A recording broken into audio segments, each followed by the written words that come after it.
নমস্কার, math learning YouTube চ্যানেলে সবাইকে স্বাগত জানাই।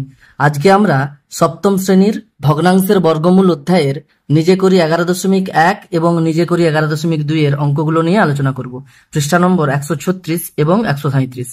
দেখো, নিজে করি 11.1 এর একের দাগের অঙ্কগুলো কি বলেছে? নিচের ভগ্নাংশগুলির বর্গ করি। এখানে দেখতে পাচ্ছি অনেকগুলো ভগ্নাংশ দেওয়া আছে, তাদের আমাদের বর্গ নির্ণয় করতে হবে। একের দাগের একের অঙ্কটা যদি তুলি, আমরা এইভাবে তুলতে পারি: 4/5 এর বর্গ সমান করে আমরা লিখব 4/5 এর স্কয়ার সমান, দেখো এখানে আমরা এইভাবে লিখতে পারি 4 স্কয়ার বাই 5 স্কয়ার। এটা সূচকের ধারণা অধ্যায়ে তোমরা একটা সূত্র শিখে নিয়েছো, সেই সূত্রটাকে কাজে লাগিয়ে এভাবে করা যায়। কিভাবে? দেখো, সূত্রটা ছিল এরকম যে a⁴m বাই b⁴m সমান a/b whole to the power m। দেখো, এটা সমান এটা অথবা এটা সমান এটাও আমরা বলতে পারি। দেখো, এখানে একটা ভগ্নাংশ দেওয়া আছে, উপরে লব আছে, নিচে হর আছে, হোল টু দি পাওয়ার করে কোনো সূচক যদি থাকে, তাহলে আমরা কি করব? ওই সূচকটা প্রত্যেকটা সংখ্যার অর্থাৎ লব এবং হরের আলাদা আলাদা করে সূচক হয়ে যাবে। এখানে দেখো, এটা ছিল এখানে, দেখো ভগ্নাংশ দেওয়া আছে, তাদের হোল টু দি পাওয়ার একটা সূচক দেওয়া আছে, এখানে 2 আছে। এই 2টা দেখো যে যার আলাদা করে সূচক হয়ে যেমন ভগ্নাংশ হিসেবে আছে তেমনি থেকে যাবে, অর্থাৎ সূচকটা যে যার মাথায় চলে যাবে। এই সূত্রটা এখানে আমরা প্রয়োগ করলাম। সমান করে আমরা তাহলে করতে পারি এরকম: 4 স্কয়ার সমান 4 গুণিতক 4 আর 5 স্কয়ার সমান 5 গুণিতক 5। এই লাইনটা তোমরা নাও করতে পারো, সরাসরি 4 স্কয়ার 4 4 16 লিখে দিতে পারো এবং 5 স্কয়ার 5 5 25 লিখে দিতে পারো। তাহলে আমাদের 4/5 বর্গ আমরা নির্ণয় করতে পারলাম, 16 25 হয়েছে। এরপরে দেখো, 2 দাগের অঙ্কটা বলেছে 6/7 বর্গ।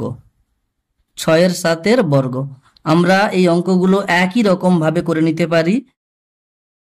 6/7 হোল স্কয়ার সমান, দেখো তাহলে সূত্রটা আমরা প্রয়োগ করলে উপরের স্কয়ার হয়ে যাবে, নিচেরও স্কয়ার হবে, অর্থাৎ 6 স্কয়ার বাই 7 স্কয়ার হয়ে যাবে।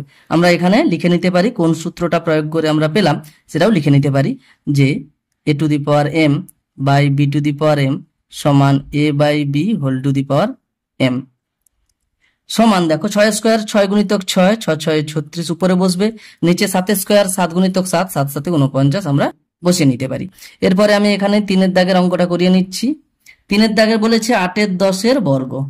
8/10 বর্গ সমান, আমরা একই রকম ভাবে 8/10 হোল স্কয়ার লিখতে পারি সমান, সূত্রটাকে প্রয়োগ করলে 8 স্কয়ার উপরে বসবে, নিচে 10 স্কয়ার বসবে। আমরা এখানে সূত্রটাকে প্রয়োগ করে নিতে পারি, যেহেতু a⁴m বাই b⁴m সমান a/b whole to the power m সমান 8 স্কয়ার 8 গুণিতক 8 28 64 উপরে বসবে, নিচে 10 স্কয়ার 10 গুণিতক 10 10 10 100 বসবে। এইভাবে 3 দাগের উত্তরটা পেয়ে যাবো 64/100।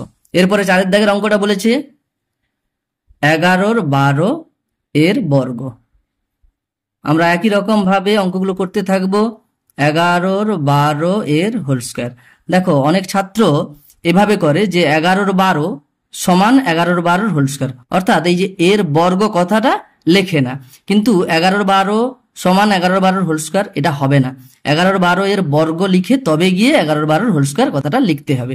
সমান, আমরা একই রকম ভাবে সূত্র প্রয়োগ করব 11 স্কয়ার বাই 12 স্কয়ার। সূত্রটা কোনটা প্রয়োগ করলাম? যেহেতু a⁴m বাই b⁴m সমান a/b whole to the power m।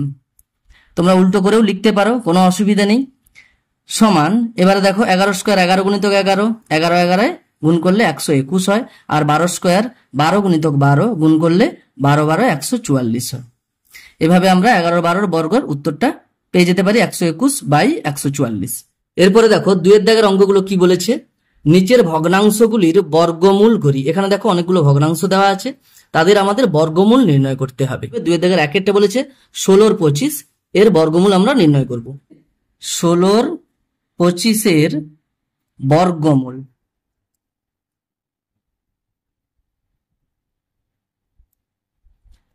তাহলে 16 25 এর বর্গমূল আমরা এইভাবে চিহ্ন দিয়ে লিখব স্কোয়ার রুট অফ 16/25, অর্থাৎ 16/25 বর্গমূল সমান, দেখো এটা একটু তোমরা জেনে নাও যে এভাবে যদি থাকে তাহলে আমরা কিন্তু এই একটু আগে যে সূত্রটা প্রয়োগ করলাম ওই সূত্রটা এখানেও আমরা প্রয়োগ করতে পারি। তোমাদের আপাতত ক্লাস 7-এ জানিয়ে দেওয়া হয়েছে যে এইভাবে যদি ভগ্নাংশের বর্গমূল আমরা করি তাহলে কি হবে, লবের বর্গমূল আলাদা হয়ে যাবে আর হরের বর্গমূল আলাদা হয়ে যাবে এইভাবে।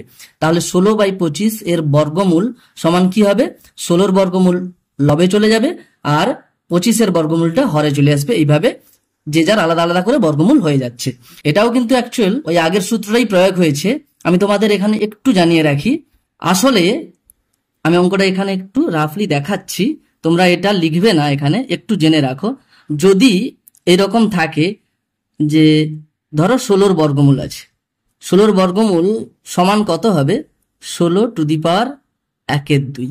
এটা তোমরা ক্লাস 9-এ উঠলে জেনে যাবে যে বর্গমূল আসলে সূচকটা হাফ হয়। তো এটাও দেখো সূচকের সূত্র, আমরা সূচকটাকে কি করতে পারি, ওই একটু আগে যে সূত্র প্রয়োগ করেছি যে a/b^m সমান a^m/b^m, অর্থাৎ সূচকটা যে যার আলাদা আলাদা হয়ে যাবে। এখানেও দেখো বর্গমূলটা আসলে সূচক, সেটা যে যার আলাদা আলাদা হয়ে গেছে, যে যার আলাদা আলাদা হয়ে গেছে। তো এখানে আর সূত্রটা লেখার দরকার নেই, তোমরা সরাসরি এইভাবে লিখে দিতে পারো। সমান দেখো 16 বর্গমূল, 16 বর্গমূল তোমরা জানো সরাসরি লিখে দিতে পারো 4, তবু আমি এখানে একটা ভেঙে দেখিয়ে দিচ্ছি। 16কে 4×4 বর্গমূল হিসেবে লিখতে পারি, আর একই রকম ভাবে 25কে 5×5 লিখলাম, আর যেমন বর্গমূল চিহ্ন আছে তেমনি রেখে দিলাম।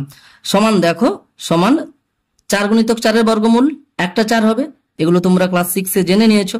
আর 5×5 বর্গমূল একটা 5 হবে, এই করে উত্তরটা 4-এর 5 হবে। দেখো এখানে আমি তবু একটু দেখিয়ে দিচ্ছি যে কিভাবে 16 বর্গমূলটা করলাম।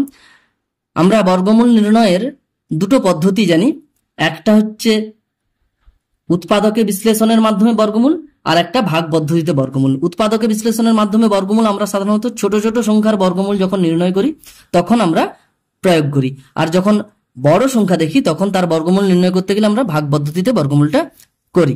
দেখো এখানে ছোট সংখ্যা আছে 16, এটাকে বর্গমূল আমরা উৎপাদকে বিশ্লেষণের সাহায্যে বর্গমূলটা নির্ণয় করে দেবো। অর্থাৎ 16টাকে এরকম ভাবে উৎপাদকে বিশ্লেষণ করব, 2×8 = 16, 2×4 = 8, 2×2 = 4। তাহলে 16কে আমরা লিখতে পারি 2×2×2×2। এইভাবে আমরা 16কে লিখতে পারি। সেটাকে দেখো বর্গমূল যদি করি, অর্থাৎ 16 বর্গমূল কি দাঁড়াচ্ছে, এটার বর্গমূল সমান, দেখো দুটো 2, এখান থেকে আমরা একটা 2 বর্গমূল বের করে লিখতে পারি, গুণ করে আবার দুটো 2-এর জন্য একটা 2 বেরোবে বর্গমূল করলে। আমরা জানি বর্গমূলে জোড়ায় জোড়ায় একটা বেরিয়ে আসে, এই করে 16 বর্গমূল দেখো 2×2 = 4 আমরা এটা লিখতে পারি। আর এখানে আমি 4×4 ইচ্ছে করে লিখেছি যাতে করে আমরা দেখতে পাই দুটো একই সংখ্যাকে দুবার গুণ করলে আমরা 16 পাচ্ছি, সুতরাং তার বর্গমূল করলে একটা সংখ্যা বেরিয়ে চলে আসবে। তাহলে 16/25 বর্গমূল কত হবে, 4/5, এটাই উত্তর হবে। এরপরে দেখো 2-এর দাগের 2-এরটা বলেছে 9/64 বর্গমূল নির্ণয় করতে। তাহলে 9/64 বর্গমূল আমরা বের করব, সমান লিখব √9/64। এটা করলাম, সমান আমরা জেনে নিয়েছি, তাহলে আলাদা আলাদা করে দেবো, অর্থাৎ 9-এর বর্গমূলটা উপরে লিখবো আর 64-এর বর্গমূলটা নিচে লিখবো। সমান দেখো 9-এর বর্গমূল তোমরা কত পাবে, 9 সমান 3×3 = 9, সুতরাং 9কে আমরা লিখতে পারি 3×3, তার বর্গমূল চিহ্ন যেমন আছে তেমন রাখলাম। 64 দেখো 64কে যদি ভাঙো তোমরা দেখতে পাবে 8×8 = 64 হয়, তার বর্গমূল চিহ্ন যেমন আছে তেমনি দিলাম। এবার দেখো আমি এখানে 64-এর বর্গমূলটা উৎপাদকে বিশ্লেষণের মাধ্যমে দেখিয়ে দিচ্ছি। দেখো 2×32 = 64 হবে, 2×16 = 32, 2×8 = 16, 2×4 = 8, 2×2 = 4।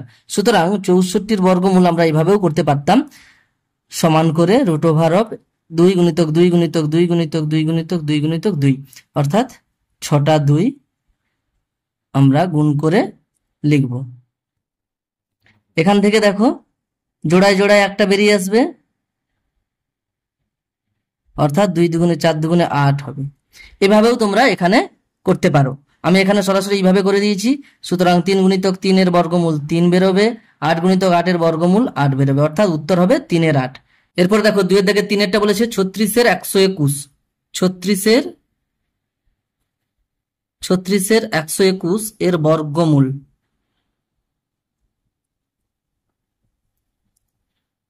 সমান আমরা লিখব 36/121, তার বর্গমূল চিহ্ন দিলাম, সমান আলাদা করে নিলাম বর্গমূল চিহ্নটাকে, সমান 36-এর বর্গমূল তোমরা নিজেরাই নির্ণয় করবে, হবে 6, আর 121-এর বর্গমূল হবে 11।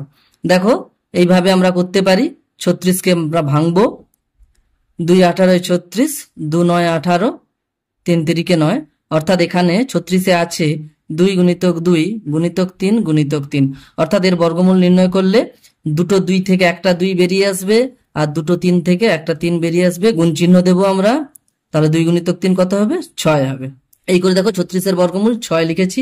আর আমরা জানি 121-কে আমরা যদি উৎপাদকে বিশ্লেষণ করি 11 11 121 হয়, সুতরাং 11 গুণিতক 11 থেকে বর্গমূল করলে একটা 11 বেরিয়ে আসবে। এরপরে দেখো 2 এর দাগে 4-এর অঙ্কটা বলেছে 144/169-এর বর্গমূল আমাদের বের করতে হবে। সমান আমরা একই রকম ভাবে লিখব √of 144/169 সমান আলাদা করে নেব, 144-এর বর্গমূলটাকে উপরে লিখব অর্থাৎ লবে লিখব, আর 169-এর বর্গমূলটা আমরা হরে লিখব, সমান 144-এর বর্গমূল করলে তোমরা নিজেরাই দেখতে পাবে 12 হবে, আর 169-এর বর্গমূল 13 হবে। দেখো আমি এখানে একটু দেখিয়ে দিচ্ছি। 144-কে তোমরা ভাঙবে এইভাবে, 2 7 14, 2 2 4, 2 36 72, 2 18 36, 2 9 18, 3 3 9। এই করে আমরা 144-কে যদি উৎপাদকে বিশ্লেষণ করি তাহলে তাতে দেখতে পাবো, দেখো 4টে 2 হচ্ছে আর দুটো 3 হচ্ছে, সুতরাং জোড়ায় জোড়ায় যদি আমরা সংখ্যাগুলোকে বের করি বর্গমূল নির্ণয় করার সময়, দুটো 2-এর জন্য একটা 2 বেরোবে, আবার দুটো 2-এর জন্য আবার একটা 2 বেরোবে, আর দুটো 3-এর জন্য একটা 3 বেরোবে। এই করে আমাদের 144-এর বর্গমূলটা বেরোবে 2 গুণিতক 2 গুণিতক 3 সমান 2 2 গুণে 4 3 12। তো সেটাই আমি লিখেছি। আর 169-কে যদি তোমরা উৎপাদকে বিশ্লেষণ করো দেখতে পাবে 13 13 169 হয়, অর্থাৎ এইভাবে 169-কে উৎপাদকে বিশ্লেষণ করলে 13 13 169 হবে। তো সুতরাং দুটো 13-র গুণ আছে যখন, তার বর্গমূল করলে একটা 13 বেরিয়ে আসবে। এই করে 144/169-এর বর্গমূল 12 13 আমরা পেয়ে যাব। এরপরে 5-এর দাগের অঙ্কটা কি বলেছে? 225/289-এর বর্গমূল, 225/289 এর বর্গমূল আমরা নির্ণয় করব। সমান একই রকম ভাবে 225/289 এর পুরোটাতে আমরা বর্গমূল চিহ্ন দিলাম, সমান করে আলাদা করে নিলাম, 225-এর বর্গমূলটা লিখলাম লবে, 289-এর বর্গমূলটা হরে লিখলাম, সমান দেখো 225-এর বর্গমূল তোমরা নির্ণয় করবে, হবে 15, আর 289-এর বর্গমূল করলে হবে 17। আমি এখানে দেখিয়ে দিচ্ছি 225-কে এইভাবে ভাঙা যাবে উৎপাদকে যদি তোমরা ভাঙো। দেখো 5 দিয়ে ভাঙলে 5 4 20, 2 25, 5 5 25, আবার 5 9 45, আর 3 3 9। তাহলে দেখো 5 গুণিতক 5 গুণিতক 3 গুণিতক 3, দুটো 5-এর বর্গমূল করলে একটা 5 বেরিয়ে আসবে, এবং দুটো 3-এর যদি বর্গমূল নির্ণয় করি আমরা তাহলে একটা 3 পাবো। সুতরাং আমাদের 225-এর বর্গমূলটা বেরোবে 5 গুণিতক 3 অর্থাৎ 15। আর 289-কে যদি তোমরা উৎপাদকে বিশ্লেষণ করো তাহলে এইভাবে পাবে 17 17 289 হবে। সুতরাং 289-এর বর্গমূল হবে 17 গুণিতক 17-এর বর্গমূল অর্থাৎ বেরোবে 17। আমি সেটা এখানে লিখে নিয়েছি, অর্থাৎ উত্তর হয়েছে 15/17। এরপরে দেখো নিজে করি 11.2-এর 1-এর দাগের অঙ্কগুলো কি বলেছে। কোন ক্ষুদ্রতম ধনাত্মক পূর্ণ সংখ্যা দিয়ে গুণ করলে নিচের ভগ্নাংশগুলি পূর্ণবর্গ ভগ্নাংশ হবে তা নির্ণয় করি। প্রথমে এই সমস্ত অঙ্কগুলো করতে গেলে আমাদের পূর্ণবর্গ ভগ্নাংশ কাকে বলে আমাদের জানতে হবে। পূর্ণবর্গ ভগ্নাংশ কাকে বলবো? যে সমস্ত ভগ্নাংশের লব ও হরে পূর্ণবর্গ ধনাত্মক পূর্ণ সংখ্যা থাকবে সেই সমস্ত ভগ্নাংশগুলোকে আমরা পূর্ণবর্গ ভগ্নাংশ বলবো। কি ব্যাপারটা আমি একটু বুঝিয়ে বলছি। ধরো একটা ভগ্নাংশ, আমি উদাহরণ দিচ্ছি 16/25। এই ভগ্নাংশটি পূর্ণবর্গ ভগ্নাংশ হবে, কেননা দেখো এই ভগ্নাংশের লব এবং হরে যে দুটি পূর্ণ সংখ্যা আছে সেই দুটি পূর্ণ সংখ্যা পূর্ণবর্গ সংখ্যা। দেখো 16 একটি পূর্ণবর্গ সংখ্যা, কেননা 16 সমান 4 স্কোয়ার, অর্থাৎ 16-র বর্গমূল সমান 4 হবে। আবার দেখো 25 আছে হরে, এই 25ও অর্থাৎ হরে যে সংখ্যাটা আছে সেটাও পূর্ণবর্গ একটা ধনাত্মক পূর্ণ সংখ্যা হবে। কিরকম, দেখো 25-এর বর্গমূল করলে দেখো 5 পেয়ে যাব। সুতরাং আমরা 16-র 25-কে আমরা পূর্ণবর্গ সংখ্যা বলবো। আমি আবার একবার বলছি, পূর্ণবর্গ ভগ্নাংশ কাকে বলে? যে সমস্ত ভগ্নাংশের লব ও হরে দুটি পূর্ণবর্গ ধনাত্মক পূর্ণ সংখ্যা থাকবে সেই সমস্ত ভগ্নাংশকে বলবো আমরা পূর্ণবর্গ ভগ্নাংশ। সংক্ষেপে যদি বলি, ভগ্নাংশের বর্গমূল নির্ণয় করতে পারবো তখন সেই সমস্ত ভগ্নাংশকে আমরা বলবো কি? পূর্ণবর্গ ভগ্নাংশ। এরপরে দেখো 1-এর দাগের অঙ্কটা বলেছে 64-র 147 এরকম একটা ভগ্নাংশ দেওয়া আছে। এই ভগ্নাংশটিকে সবচেয়ে কম অর্থাৎ ক্ষুদ্রতম কোন পূর্ণ সংখ্যা দিয়ে গুণ করলে ভগ্নাংশটি পূর্ণবর্গ ভগ্নাংশ হবে।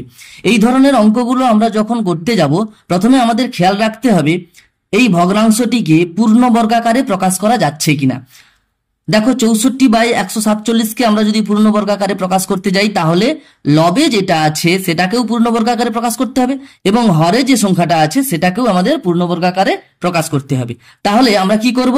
লব এবং হর দুটোকেই আমরা উৎপাদকে বিশ্লেষণ করব। অর্থাৎ 64-র উৎপাদকে বিশ্লেষণ করলে আমরা পাবো 2 32-এ 64, 2 16-এ 32, 2 8-এ 16, 2 4-এ 8, 2 2 4 এবং 147-এর যদি আমরা উৎপাদকে বিশ্লেষণ করতে যাই তাহলে দেখব 7 2 14, 7 1 7, 7 3 21 এইভাবে। তাহলে আমরা পেয়ে যাব 64-কে আমরা 6টা 2-এর গুণফল আকারে প্রকাশ করতে পারি, অর্থাৎ 2 গুণিতক 2 গুণিতক 2 গুণিতক 2 গুণিতক 2 গুণিতক 2 এবং 147-কে আমরা 7 গুণিতক 7 গুণিতক 3 হিসেবে লিখতে পারি, 7 গুণিতক 7 গুণিতক 3। এবার দেখো উপরে দেখতে পাচ্ছি লবে দুটো 2 গুণ আছে সমান লিখতে পারি 2 স্কয়ার, গুণিতক আবার দুটো 2 আছে তার জন্য লিখতে পারি 2 স্কয়ার, আবার দুটো 2 গুণ আছে সুতরাং লিখতে পারি 2 স্কয়ার, বা এই নিচে দেখো 7 গুণিতক 7 আছে সেটা লিখতে পারি 7 স্কয়ার, গুণিতক দেখো একটা 3 আছে সেটা লিখে দিলাম। সুতরাং এখানে দেখতে পাচ্ছি 64/147 ভগ্নাংশটিকে আমরা যখন পূর্ণবর্গাকারে প্রকাশ করতে যাচ্ছি তখন হরে দেখতে পাচ্ছি একটা সংখ্যা এখানে 3 থেকে যাচ্ছে যেটাকে পূর্ণবর্গাকারে প্রকাশ করতে পারছি না। 3 বাদ দিয়ে বাকি যে অংশটা আছে সেটাকে আমরা পূর্ণবর্গাকারে প্রকাশ করতে পারছি। সুতরাং এখান থেকে আমরা বলে দিতে পারি যদি 64-র 147 অর্থাৎ এই যে সংখ্যাটা আছে এটাকে যদি আমরা 3 দিয়ে গুণ করতাম তাহলে দেখো 3 উপরে আছে এবং নিচে ওই যে 3টা বাকি থেকে গেল ওটাকে যদি আমরা কাটাকুটি করে দিই তাহলে যে অংশটা পড়ে থাকবে সেটা পূর্ণবর্গ ভগ্নাংশ হচ্ছে। অতএব আমরা লিখতে পারি 64/147-কে 3 দিয়ে গুণ করলে গুণফল অর্থাৎ ওই ভগ্নাংশটি তখন পূর্ণবর্গ ভগ্নাংশ হয়ে যাবে, পূর্ণবর্গ ভগ্নাংশ হবে। তাহলে আমাদের উত্তর মূলত হবে 3 দিয়ে গুণ করতে হবে, এটাই হবে উত্তর। এরপরে দেখো 2-এর দাগের অঙ্কটা বলেছে 25/162 এই ভগ্নাংশটিকে কত দিয়ে গুণ করলে ভগ্নাংশটি পূর্ণবর্গ ভগ্নাংশ হবে। তাহলে আমাদের প্রথম কাজটা কি না, এই ভগ্নাংশটির লব এবং হরকে পূর্ণবর্গাকারে প্রকাশ করতে হবে। তার জন্য আমাদের প্রথমে করতে হবে কি লব এবং হরের উৎপাদকে বিশ্লেষণ করতে হবে। সুতরাং আমরা 25-এর উৎপাদকে বিশ্লেষণ করব এবং তার সঙ্গে সঙ্গে 162-র উৎপাদকে বিশ্লেষণ করব। দেখো 25-এর যদি উৎপাদকে বিশ্লেষণ করি তাহলে হয়ে যাবে 5 5 25 অর্থাৎ লিখতে পারি 5 গুণিতক 5। আর 162-র উৎপাদকে বিশ্লেষণ করতে গেলে তাহলে আমরা এইভাবে করতে পারি যে 2 8 16 2 1 2, তারপরে দেখো 3 দিয়ে যাবে 3 7 81, 3 9 27, 3 3 9। তাহলে আমরা 162-কে আমরা এইভাবে লিখবো 2 গুণিতক 2 গুণিতক 3 গুণিতক 3 গুণিতক 3 গুণিতক 3। তাহলে 4টে 3 আমরা গুণ করব আরো। সুতরাং দেখো উপরে 5 গুণিতক 5 আছে সেটাকে আমরা 5 স্কয়ার লিখতে পারি, নিচে দেখো একটা 2 আছে সুতরাং সেটা 2 গুণ হয়ে থাকলো, আর দেখো এখানে দুটো 3 আছে 3 স্কয়ার হয়ে গেল, আবার দুটো 3 আছে আবার 3 স্কয়ার হয়ে গেল। দেখো এখানে দেখতে পাচ্ছি হরে দেখো 2 পূর্ণবর্গাকারে প্রকাশ করা যাচ্ছে না, সেটা এইভাবে থেকে গেছে। সুতরাং আমরা এখান থেকে উত্তর লিখে দেবো। অতএব 25-এর 162-কে 2 দিয়ে গুণ করলে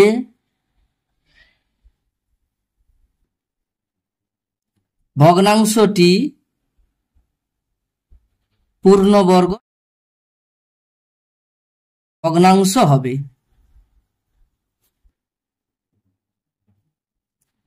এরপরে 3 দাগের অঙ্কটা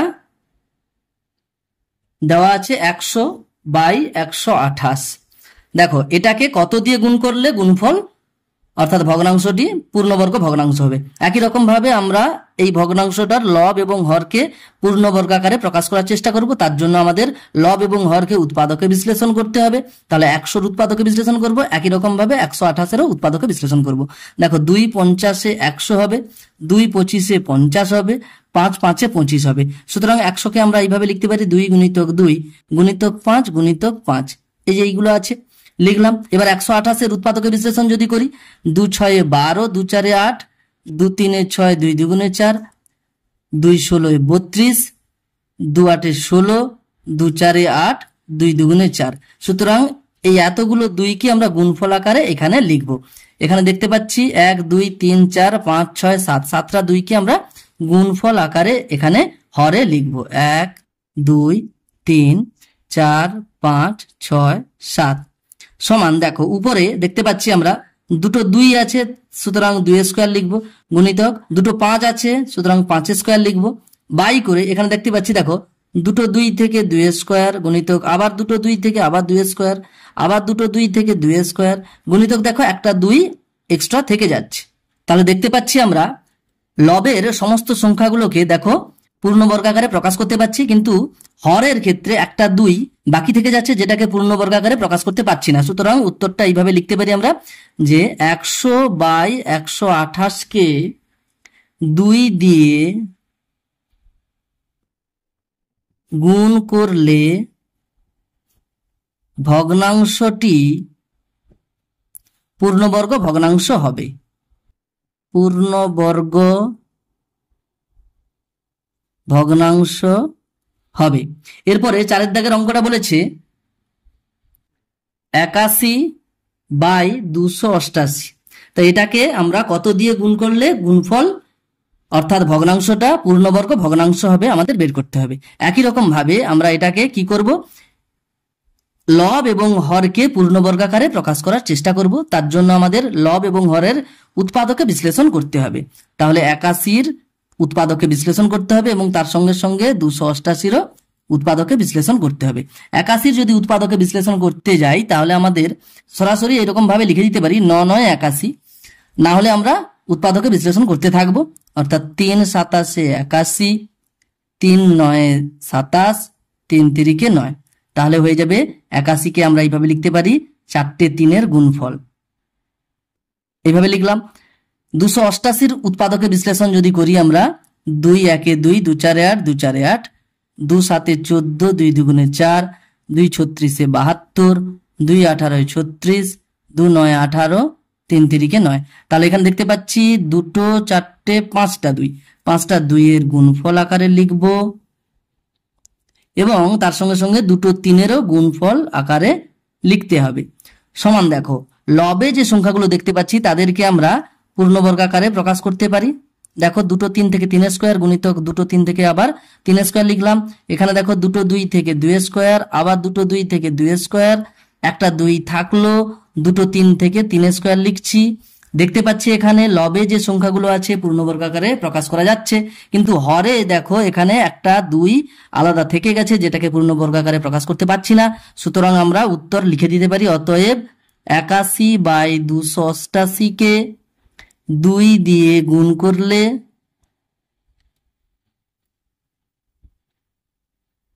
ভগ্নাংশটি পূর্ণবর্গ ভগ্নাংশ হবে।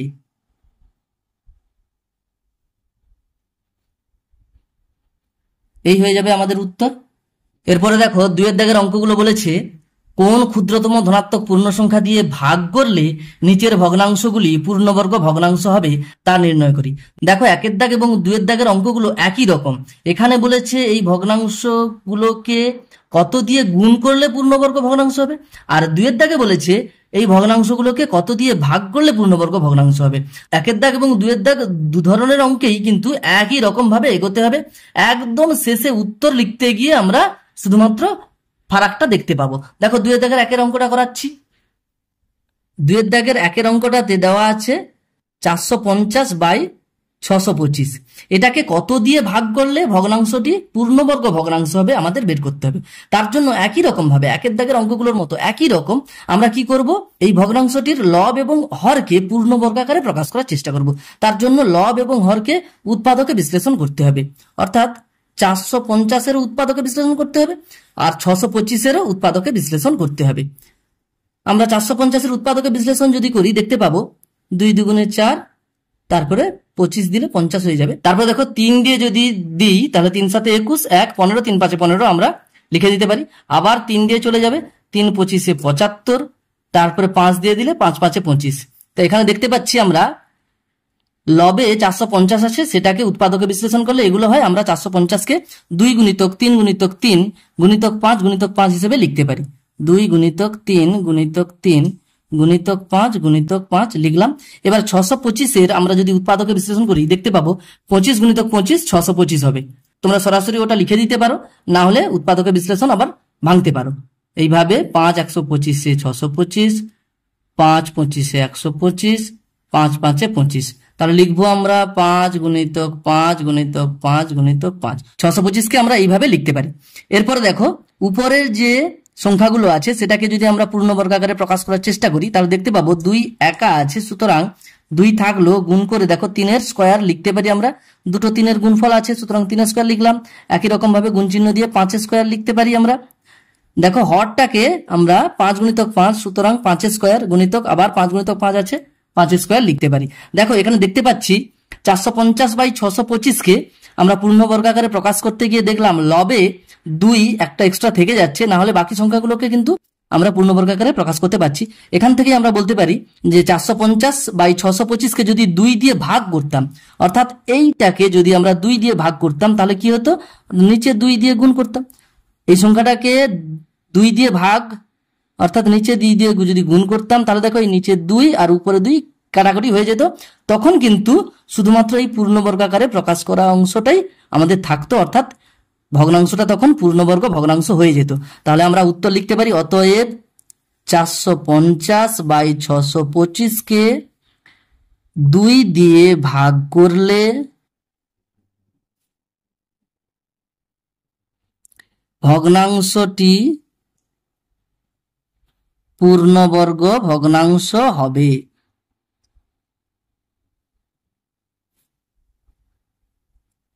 সুতরাং এখানে আমরা দেখতে পাচ্ছি 1-এর দাগের এবং 2-এর দাগের অঙ্কগুলো একই রকম, একদম একই রকম, শুধুমাত্র উত্তরে গিয়ে আমরা দেখব সামান্য ফারাক আছে, না হলে দুটো অঙ্কই একই রকম। এরপরে 2-এর দাগের 2-এর অঙ্কটা করাচ্ছি। এখানে বলেছে 320/121 এই ভগ্নাংশটিকে কত দিয়ে ভাগ করলে ভগ্নাংশটি পূর্ণবর্গ ভগ্নাংশ হবে। একই রকম তাহলে আমরা করব লব এবং হরের পূর্ণবর্গ আকারে প্রকাশ, অর্থাৎ লব এবং হরকে আমাদের উৎপাদকে বিশ্লেষণ করতে হবে। সুতরাং 320-এরও উৎপাদকে বিশ্লেষণ করব, 121-এরও উৎপাদকে বিশ্লেষণ করব। 320-এর উৎপাদকে বিশ্লেষণ করলে আমরা দেখতে পাবো 2 16 32, 2 0 0, 2 8 16, 2 0 0, 2 4 8, 2 0 0, 2 20 40, 2 10 20, 2 5 10। আর 121-এর উৎপাদকে বিশ্লেষণ করলে 11 11 121 হয়। এবার দেখো আমরা তাহলে 320/121-কে আমরা এইভাবে লিখবো। এখানে দেখতে পাচ্ছি 1 2 3 4 5 6, 6টা 2-এর গুণফল আকারে আমরা লিখব এবং আরো একটা 5 আছে সেটাকেও আমরা গুণ করব এবং 121-কে আমরা লিখতে পারি 11 গুণিতক 11। দেখো এখানে একটু ভালো করে দেখো, দুটো 2 আছে, সুতরাং 2-এর স্কয়ার লিখতে পারি লবে। আবার দুটো 2 আছে, 2-এর স্কয়ার লিখবো। আবার দুটো 2 আছে, 2-এর স্কয়ার লিখবো। একটা 5 আছে, সেটাকে গুণ করে লিখে দিলাম। এবারে নিচে লিখবো 11 স্কয়ার। তাহলে দেখতে পাচ্ছি 320/121 যে ভগ্নাংশটা আছে সেটাকে আমরা পূর্ণবর্গ আকারে প্রকাশ করতে গিয়ে দেখলাম যে লবে একটা 5 থেকে যাচ্ছে, যেটাকে পূর্ণবর্গ আকারে প্রকাশ করা যাচ্ছে না। সুতরাং এই ভগ্নাংশটিকে যদি 5 দিয়ে ভাগ করি তাহলে এই 5টা কেটে যাবে, তখন পূর্ণবর্গ ভগ্নাংশ পাবো আমরা। উত্তর লিখবো এইভাবে, অতএব 320/121-কে 5 দিয়ে ভাগ করলে ভগ্নাংশটি পূর্ণবর্গ ভগ্নাংশ হবে। পূর্ণবর্গ ভগ্নাংশ হবে। এরপরে 3 দাগের অঙ্কটা বলেছে 245/64। তো এটা পূর্ণবর্গ ভগ্নাংশ হবে, এটাকে কত দিয়ে ভাগ করলে। একই রকম ভাবে আমরা লব এবং হরের পূর্ণবর্গাকারে প্রকাশ করব। তার জন্য লব এবং হরকে আমরা উৎপাদকে বিশ্লেষণ করব, 245-এর উৎপাদকে বিশ্লেষণ করব এবং 64-র উৎপাদকে বিশ্লেষণ করব। দেখো 245-এর উৎপাদকে বিশ্লেষণ করলে তাহলে 5 দিয়ে যাবে, 5 4 20, 5 9 45, 7 7 49 এবং 64-র উৎপাদকে বিশ্লেষণ করলে 8 8 64 আমরা লিখে দিতে পারি। না হলে এইভাবে তোমরা লিখবে 2 32 64, 2 16 32, 2 8 16, 2 4 8, 2 2 4। দেখো তাহলে 245-কে লিখবো 5 গুণিতক 7 গুণিতক 7 এবং 64-কে দেখো 2 গুণিতক 2 গুণিতক 2 গুণিতক 2 গুণিতক 2 গুণিতক 2 হিসেবে লিখলাম। এরপরে দেখো উপরে দেখতে পাচ্ছি 5 একটাই আছে, সেটা থেকে গেল, গুণিতক 7 দুটো গুণ আছে, সুতরাং লিখবো 7 স্কয়ার, বাই দেখো দুটো 2 এর জন্য আমরা লিখবো 2 স্কয়ার, আবার দুটো 2 থেকে 2 স্কয়ার, আবার দুটো 2 থেকে 2 স্কয়ার লিখলাম। এখান থেকে দেখতে পাচ্ছি এই ভগ্নাংশটিকে দেখো 5 দিয়ে যদি ভাগ করি তাহলে বাকি অংশটা পূর্ণবর্গ হয়ে যাবে, সুতরাং তখন পূর্ণবর্গ ভগ্নাংশ আমরা পেয়ে যাব। তাহলে উত্তর লিখবো অতএব 245/64-কে 5 দিয়ে ভাগ করলে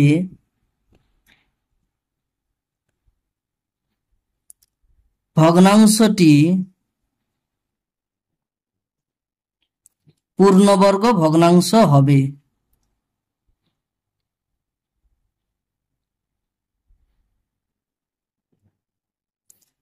দেখো 2 দাগে 4টা বলেছে 243/144। এই ভগ্নাংশটিকে আমরা কত দিয়ে ভাগ করলে ভগ্নাংশটি পূর্ণবর্গ ভগ্নাংশ হবে সেটা আমরা বের করব। তার জন্য আমাদের একই রকম ভাবে করতে হবে, ওই ভগ্নাংশটিকে পূর্ণবর্গাকারে প্রকাশ করতে হবে। তাহলে কি করব, ওই ভগ্নাংশটির লব এবং হরের উৎপাদকে বিশ্লেষণ করে দেখবো সেটা পূর্ণবর্গাকারে প্রকাশ করা যায় কিনা। 243-এর আমরা উৎপাদকে বিশ্লেষণ করব, একই রকম ভাবে 144-এর উৎপাদকে বিশ্লেষণ করব। 243-এর উৎপাদকে বিশ্লেষণ করলে আমরা কত 3 দিয়ে ভাগ করতে পারি, 3 8 24, 3 1 3, 3 7 81, 3 9 27, 3 3 9। আর 144-কে যদি আমরা উৎপাদকে বিশ্লেষণ করি, 2 72 144, 2 36 72, 2 18 36, 2 9 18, 3 3 9। তাহলে আমরা 243-কে এইভাবে লিখতে পারি 3 গুণিতক 3 গুণিতক 3 গুণিতক 3 গুণিতক 3, অর্থাৎ 5টা 3-এর গুণফল আকারে লিখতে পারি 243-কে লিখলাম। এরপর 144-কে আমরা এইভাবে 4টে 2 আর দুটো 3-এর গুণফল আকারে লিখবো, 1 2 3 4, 4টা 2 বসালাম, দুটো 3 বসাবো। দেখো এখানে দেখতে পাচ্ছি লবকে যদি আমরা পূর্ণবর্গ আকারে প্রকাশ করার চেষ্টা করি, দুটো 3 আছে সুতরাং 3 স্কয়ার লিখবো, আবার দুটো 3 আছে আবার 3 স্কয়ার লিখবো, একটা 3 আছে একটা 3 থেকে গেল, আর নিচে দেখো দুটো 2 এর জন্য 2 স্কয়ার, আবার দুটো 2 এর জন্য 2 স্কয়ার, আর দুটো 3 এর জন্য 3 স্কয়ার থাকলো। এখানে দেখতে পাচ্ছি 243/144 ভগ্নাংশটিকে পূর্ণবর্গ আকারে প্রকাশ করতে গেলে দেখতে পাচ্ছি লবে 3 একা থেকে যাচ্ছে, বাকিগুলোকে আমরা পূর্ণবর্গ আকারে প্রকাশ করতে পারছি। তাহলে আমরা বলতে পারি এই 3 দিয়ে যদি ভাগ করতাম এই ভগ্নাংশটিকে, তাহলে কি হতো, 3 দিয়ে ভাগ করলে এই 3 আর ওই যে বাকি 3টা সেটা কেটে যেত, তখন পূর্ণবর্গ ভগ্নাংশ আমরা পেয়ে যেতাম। তাহলে উত্তর আমরা লিখতে পারি অতএব 243/144-কে 3 দিয়ে ভাগ করলে ভগ্নাংশটি পূর্ণবর্গ ভগ্নাংশ হবে।